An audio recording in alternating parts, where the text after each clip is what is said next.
Hey, Matt, good to see you again. It's that time of the week, right, for you and I to have a chat. And we haven't had a chat for a while because we had some great guests on.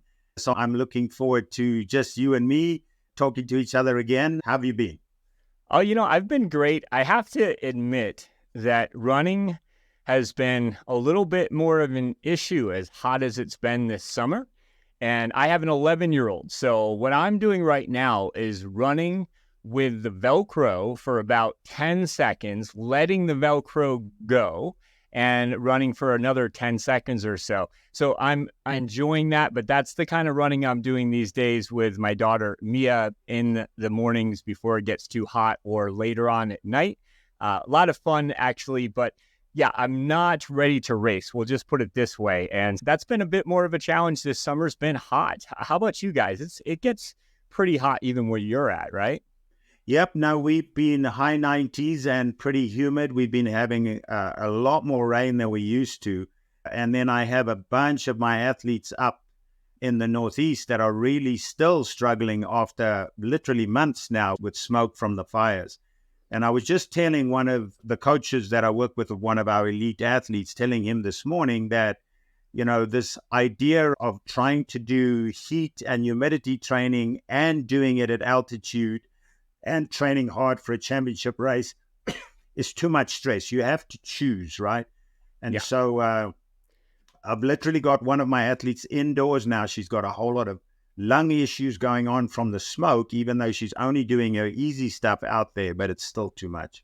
Yeah. I was going to say, so back in the day when I was a hot shot for Flagstaff Hot Shots, we knew these days were coming where you no longer just have summer, but you basically have fire as a season almost, right? And that duff has really accumulated over time. And we've done too good of a job in some senses of stopping fires. I know that we have to protect our homes, and that is the conundrum right there. But just over those years, I will tell you, one, that it took a lot of time for me when I finished hot shotting to get my lungs back, so to speak. So those people listening, if the air quality is not great, I know it's not your first choice, but maybe get on that woodway, get on the Airdyne and just put in some work there and save your lungs for that day. And because it does take a while to restore some of that.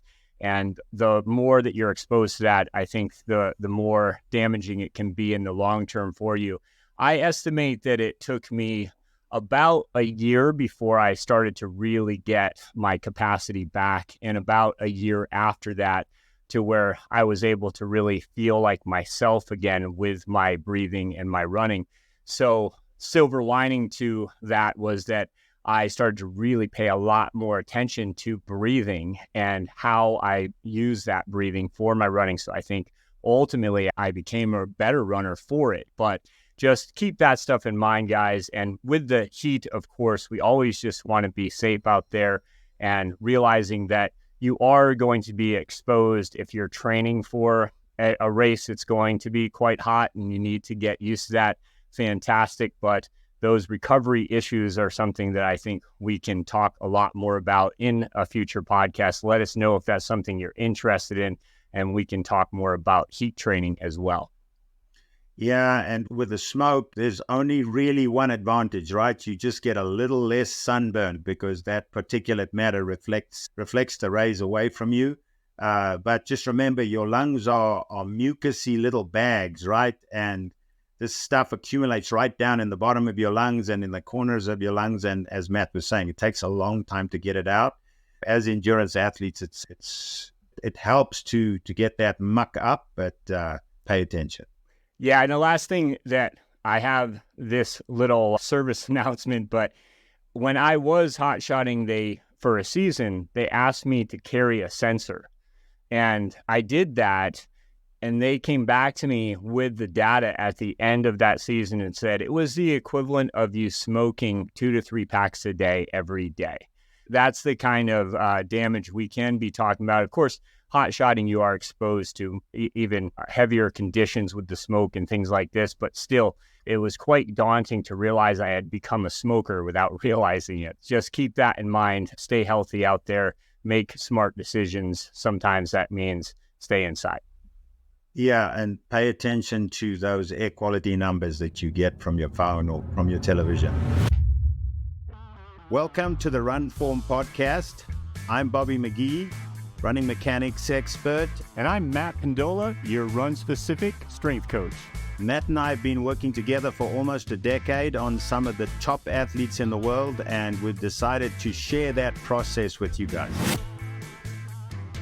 Okay, guys, so what we're going to talk about this week is we're going to look at the concept that is reasonably new, and obviously, again, the Stride device can give you a number on this, but it's called leg spring stiffness, right? And I think that what's important in a conversation about leg spring stiffness as a newer concept versus, say, ground contact time, right? And we spoke about ground contact time in a previous show, but that's the amount of time that your foot is on the ground in milliseconds, right? Whereas this is measured in force, Newton meters, right? And it's quite complex. So there's two kinds of springs in the body, right? They are like coil springs that you can look at. And then there are mostly leaf springs, right? So a piece of carbon fiber that you bend creates elastic loading. And when you let that piece of carbon fiber go, it returns energy in the opposite direction, right? So that's a large part of what leg spring stiffness is. And this mostly occurs in the tendons, the ligaments, and the connective tissue of the body, right? So we talk about that triple spring concept, whether it's sprinting or whether it's distance running, right? So it's that all-important spring of the foot, the arch, the ankle, which is number one. And then number two is the knee spring, right? And I always try and remind people that your knee is set like a piece of carbon fiber in a flexed position. When you straighten it, you are loading that leaf spring, and then it unloads when it's flexed. So when you extend it, it's loading, and when you flex it, it's unloading in a running term. And then lastly, the hip. The hip is your third of those springs, right? And now your hip flexors, which are like your psoas, your rectus femoris, your iliacus, on the front side of your hip, that is a spring that loads when your knee goes past your hip at the back and helps in resetting that foot on the ground. Yeah, and I just want to make a quick comment about the cross extensor reflex, right? So when we've had that conversation before about just setting our knee up and on a single leg stance, and then just quickly feeding gravity down and then feeling that opposite hip that's grounded extend, right? And that's a concept that I think here is important to review a little bit, because there's the knee bend that you just mentioned and even the hip. And that's something I feel like a lot of runners have a misconception about. I've talked to a lot of people that think that their knee should not bend at all, like any breaking through their knee is a bad thing, or that they're trying to essentially use their glutes to the point where, like we've mentioned before, you can't run with fully fired glutes, right? So this is all about the load and explode, the elasticity that we can generate. And so we don't want to be overly stiff or overly conscious about what we're doing there as well. Yeah, so I think in a conversation like this, a model might be a good idea, right? So I often use a model of a pogo stick, but a pogo stick has that coil spring in it, right? So you've got those two foot holders that you put your feet on, and then you compress the spring with your momentum down in against gravity, and then that spring unloads. But I would suggest that when you look at the human body, you view that spring not as a coil spring, but as a little folded up carbon fiber spring, right? Because when you load that and it unloads, that's a little bit more of how that body functions, right? Over and above that natural capability of tissue to have springiness. Some people have more springiness, some people have less springiness.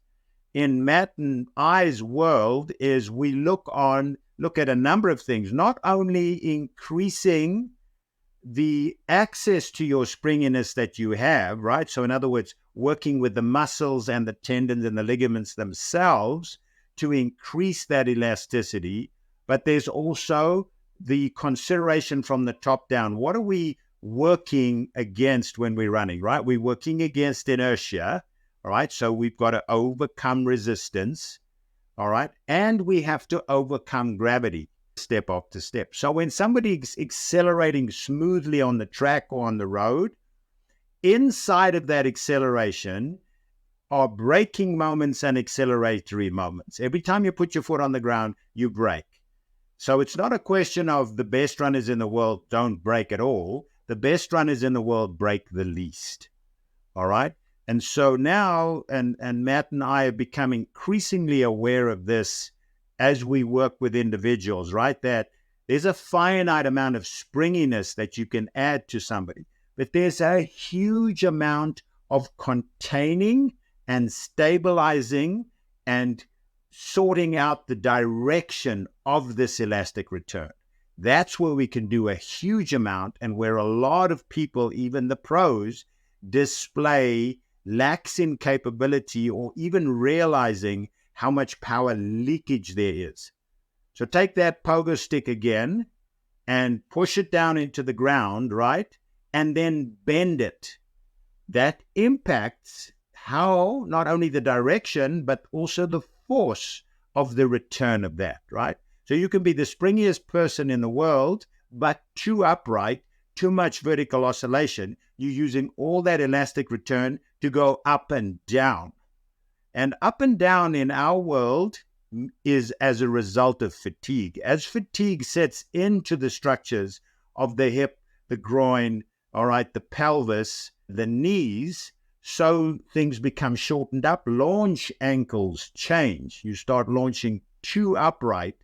And so your cadence stays the same. Your stride length gets shorter and your vertical oscillation goes up for the same intensity or the same speed. Yeah. And there's a couple of things I want to be even vulnerable about here as a coach.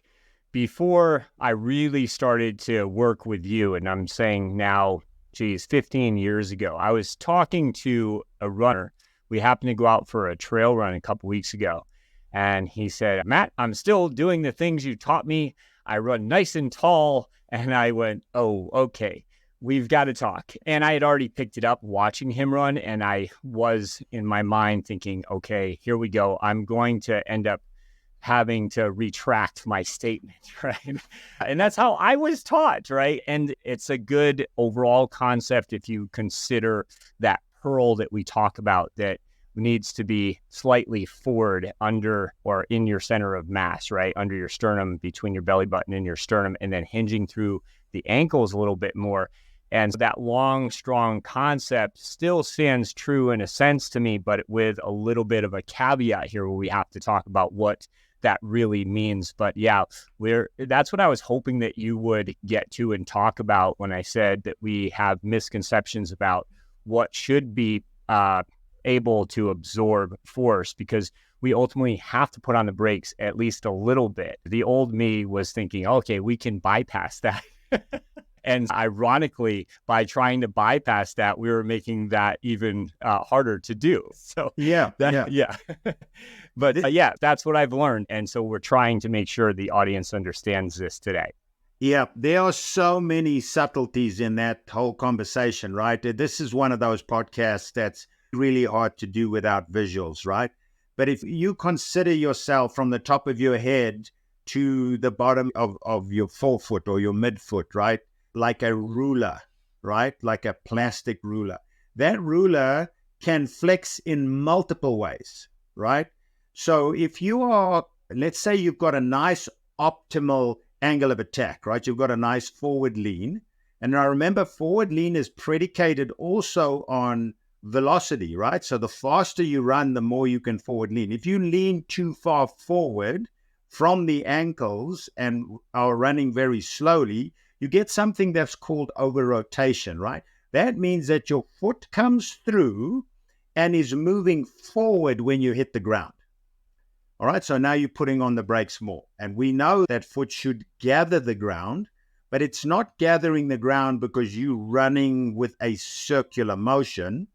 All right. You're not pushing your foot backwards. You're pushing your foot straight down, but your momentum moves your pelvis on top of your foot by the time your foot impacts the ground. So your foot speed relative to your hip speed is going slower.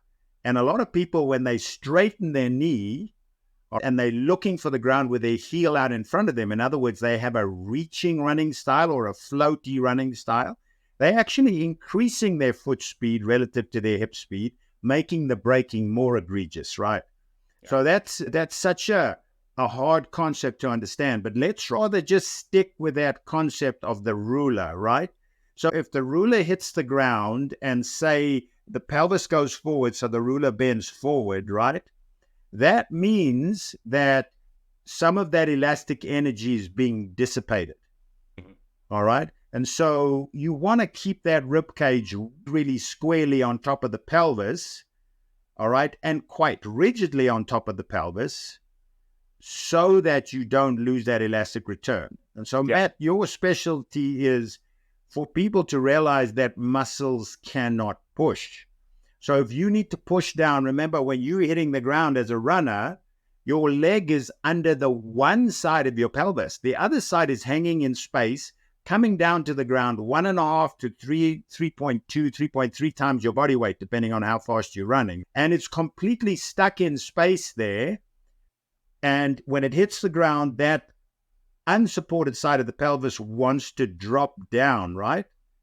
And the chest then wants to go the other way because it wants to stop you going to that side, right?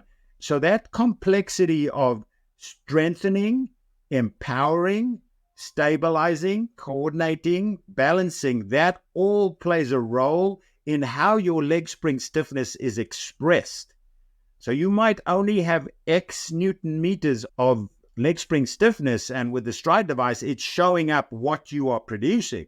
You might have a lot more available that you get access to when you start strengthening and then powering up and increasing the speed with which you can contract and stabilize your pelvis on top of that, right? So you can lose power by having your topped your chest away from your pelvis. So you would lose power going up that way instead of forward, right? You can lose power by your hip going up into your midsection towards your ribs.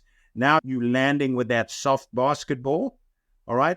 All of those things detract from your natural leg spring stiffness. So you can take the leg spring stiffness you have, look at the number and say, that might not be my absolute leg spring stiffness. I might be power leaking all over the place. Let me get with Pendola and McGee and see if I can contain that a little bit. Yeah, and little concept here. First of all, because we do have this on YouTube, you might want to see some of the visuals we're talking about. That ruler is a perfect example. But when I first assess an athlete, I will look at a couple of key components. Now, one, just reaching overhead. And you will see that pop top a lot of times because they're trying to get that range overhead. And we will see this to get that range, right? So they think they're getting that range, but all they're really doing is spilling their spine to get there, right?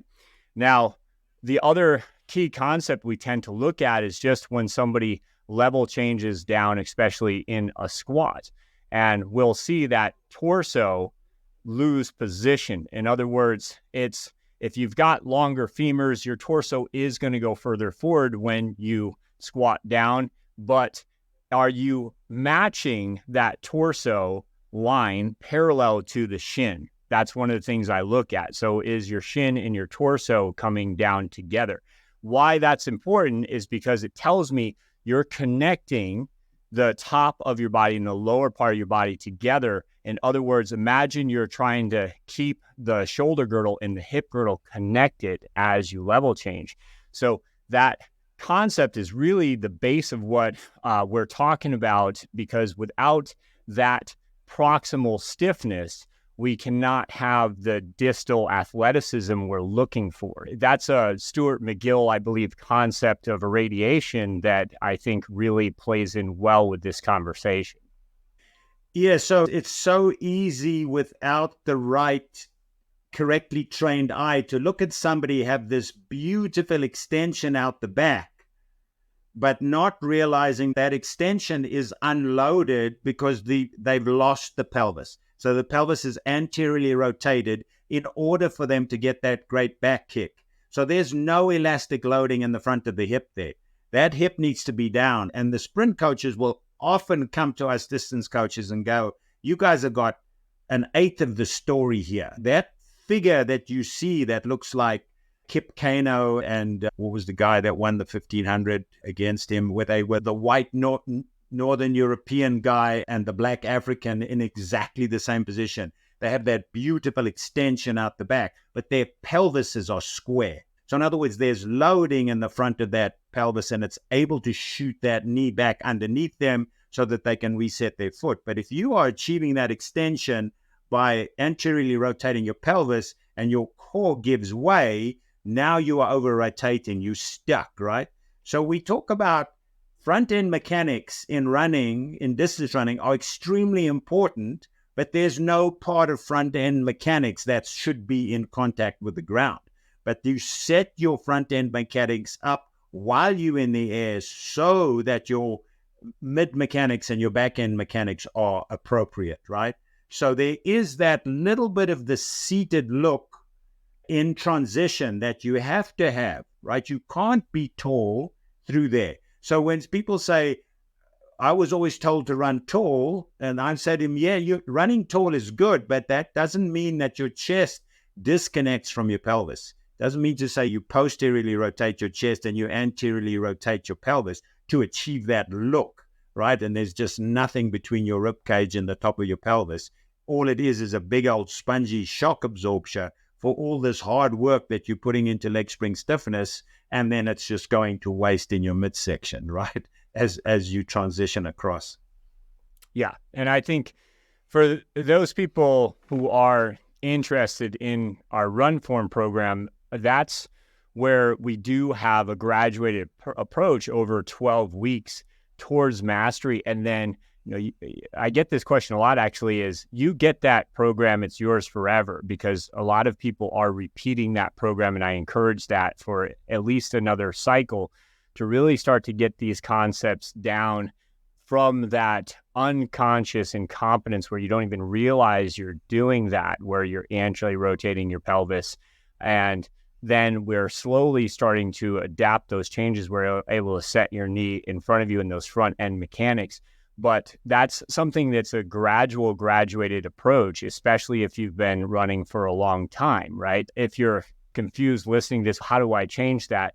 There is those 4 steps of learning that I think it's worth just reminding people of, is that we do have to first be aware of what's going on, and then we have to start to make mistakes while we are in that learning process. And then eventually you're holding your form for a longer period of time. Maybe at first it's a minute at a time, and then longer and longer you're holding your posture, letting it flow out of you, and just give it time. If you've spent 30 years in a certain position, then spending a few months really isn't a lot of time when you think of it that way.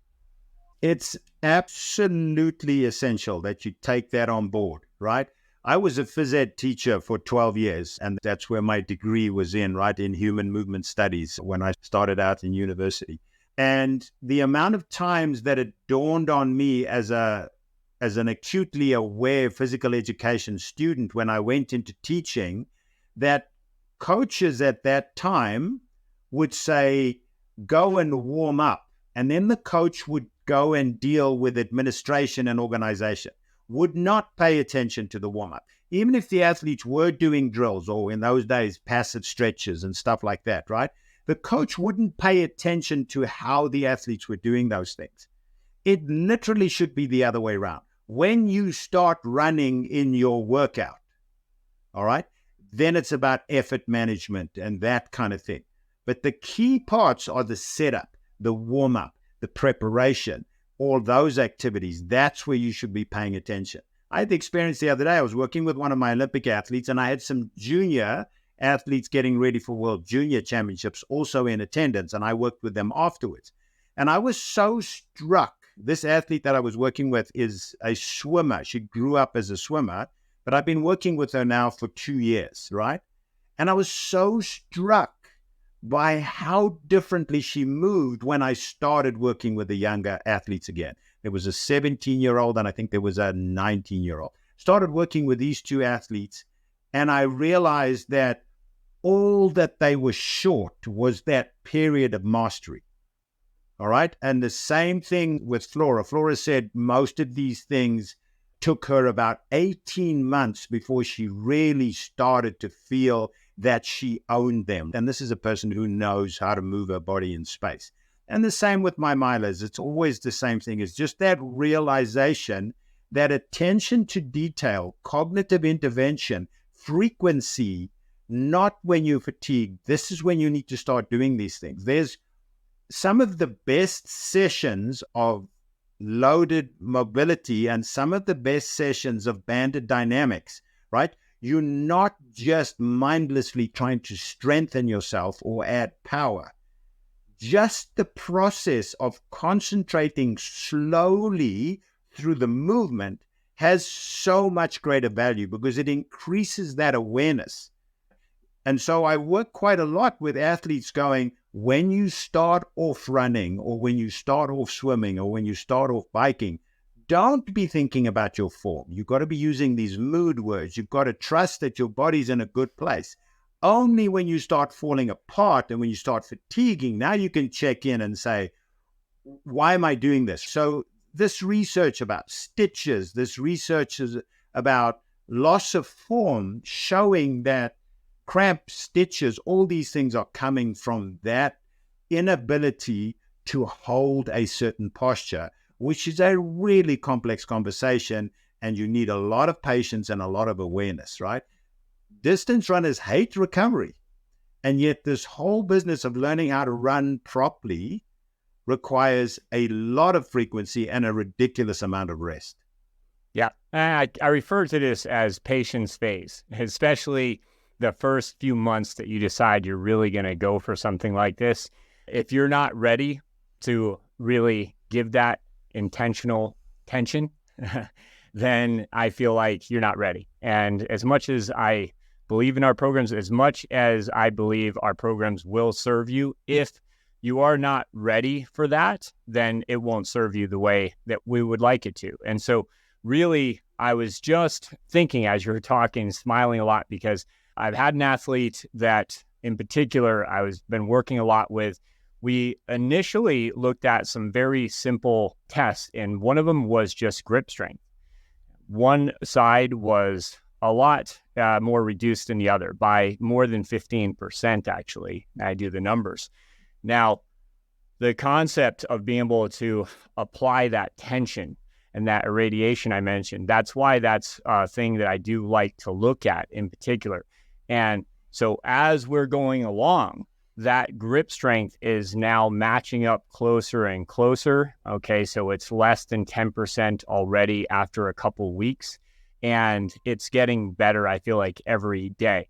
But it's not the traditional strength work that she's doing, right? And so I think that's a big concept that I want people to understand, because they feel like, wait a minute, I got this program and we're doing lots of form work, we're doing lots of drills, and then for banded dynamics, like I need to grab weights. I need to grab weights to get stronger.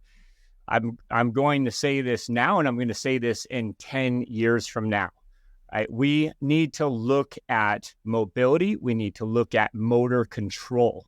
We need to master those things. And then we can start talking about variability in loading. Okay. But you don't just contract, you react with bands. It's a perfect learning tool. And I will tell you myself, with a marathoner that both you and I are working with, and he's coming along so well. We have him now on his loading phase, twice body weight deadlift. Now, in particular, I bring that up because his loading patterns are not only superior to what we started with, but he also is able to now gulp a little bit more ground, because in his case, it was rare that he had a higher cadence, really good gathering. And we needed to be able to essentially get a little bit more of that neural drive going for, I call it gulping ground. And so that's a specific case where I feel like, yeah, we really need to go there. But that was a specific case. And for those reasons, I believe that it will help him. But I would not have started that with him had he not proven that he was ready for that. Okay, so a lot of things that I feel like when it comes to that proximal stiffness that we accomplish in that first few months of run form, and just have that patience phase in your mindset, and you do all of that, you get done with the 12 weeks, you tell me that you're not faster, that you're not more prepared, that your body's not more robust.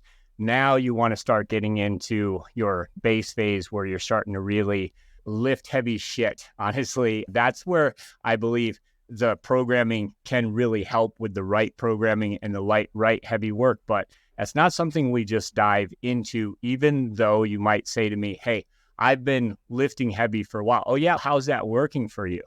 Why does your back always hurt? Why does your hamstring always hurt? What's going on that with that lifting that you're not more robust in?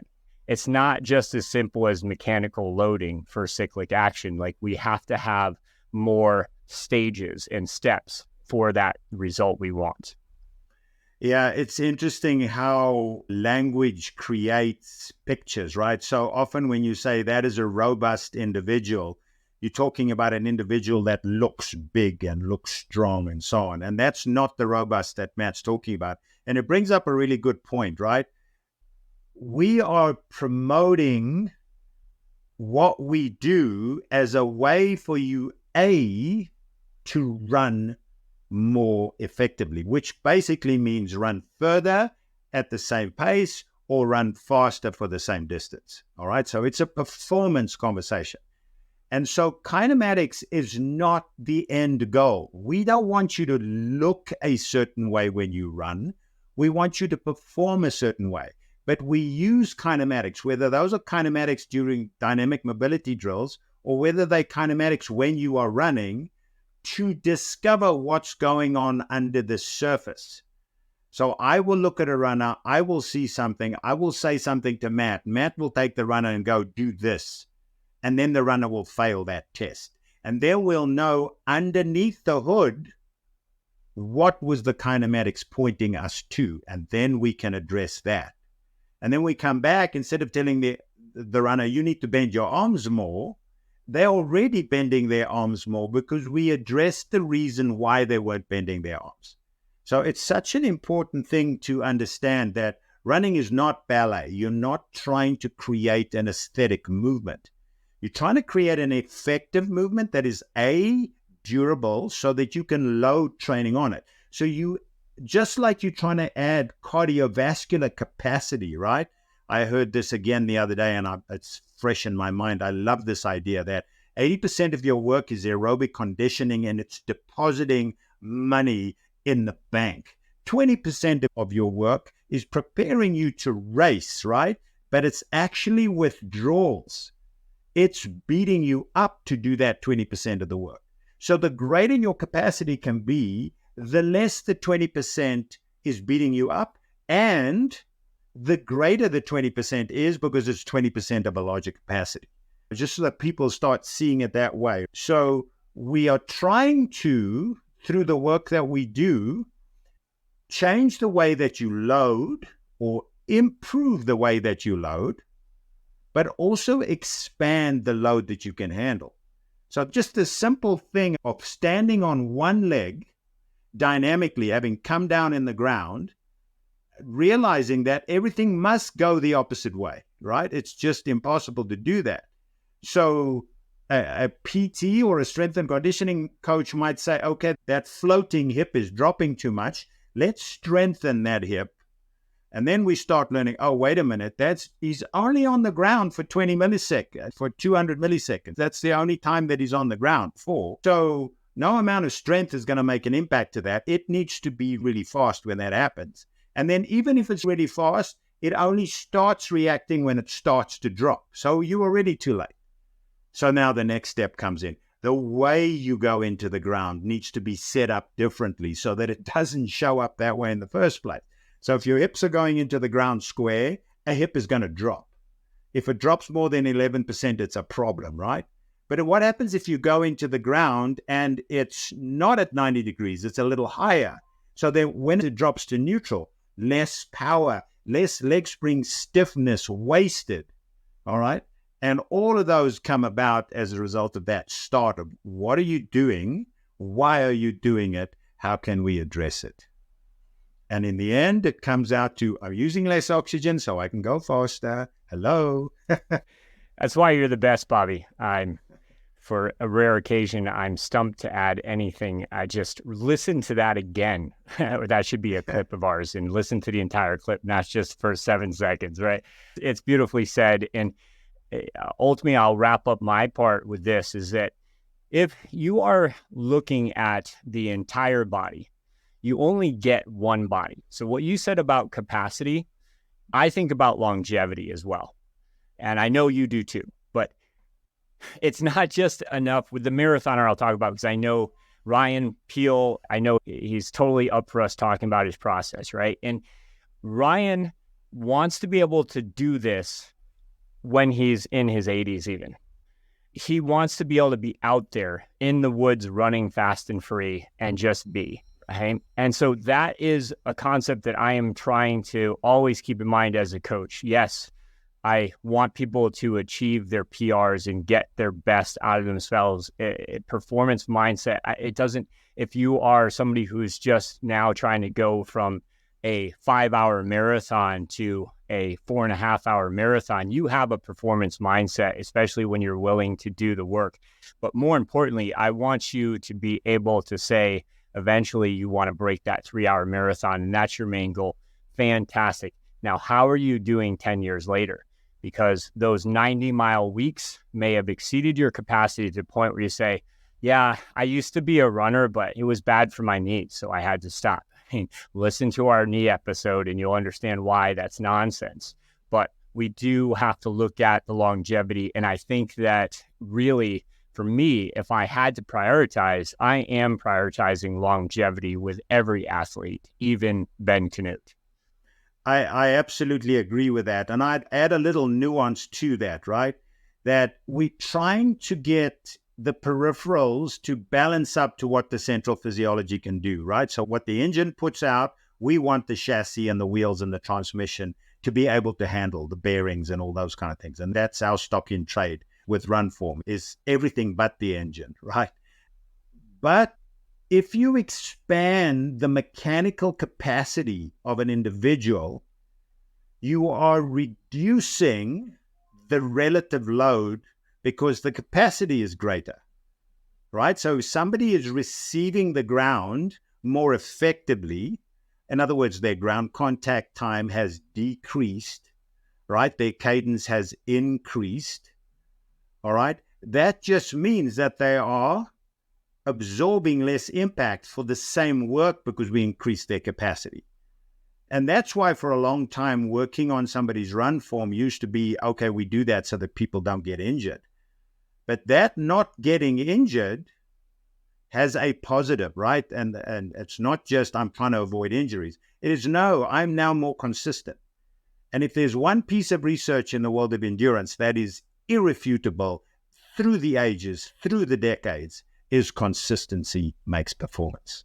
Yeah, it's not how much you lift, it's how you're lifting. It's not how much you run, it's how you're running. And that's that final piece I had to say, because talking about 90-mile weeks for a marathoner versus the, I believe, 70-ish miles he's peaking out now, it's more about how he's doing it. And is 90 miles a week bad? No, I don't believe so. But when people come to me and say, yeah, how much should I be lifting? Or how many miles a week should I be running? And I can't answer that until I can see what your capacities really are. And if you've earned the right to lift more, or if you've earned the right to run more distance, that sort of thing. So maybe you can just close off, but I just wanted to point that out. I'm not anti-volume. I'm not anti-lifting heavy, right? I get put in the corner, baby gets put in the corner, and don't put me in the corner, man. I'm just saying that there are certain, I believe, concepts and that I really believe in.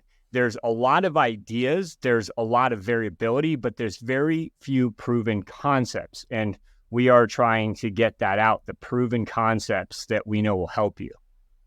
Absolutely. I'll also finish off then, Matt, with this, is that leg spring stiffness is not only with what you've got that can be improved, but it's how you express that leg spring stiffness. And you guys in the strength and conditioning world are so good at saying power is worth nothing if you can't express it, right? So there's a lot of power involved in running, and how you express it becomes very important. It's a multi-dimensional conversation, and it's a very exciting conversation, right? That you have these latent capacities that you just need to harness to become a better runner, right? You don't have to go back and re-choose your parents so that you can have a higher VO2 max, right? You can improve your performance right away by addressing the power leakage and the things that slow down your progression or stop your progression.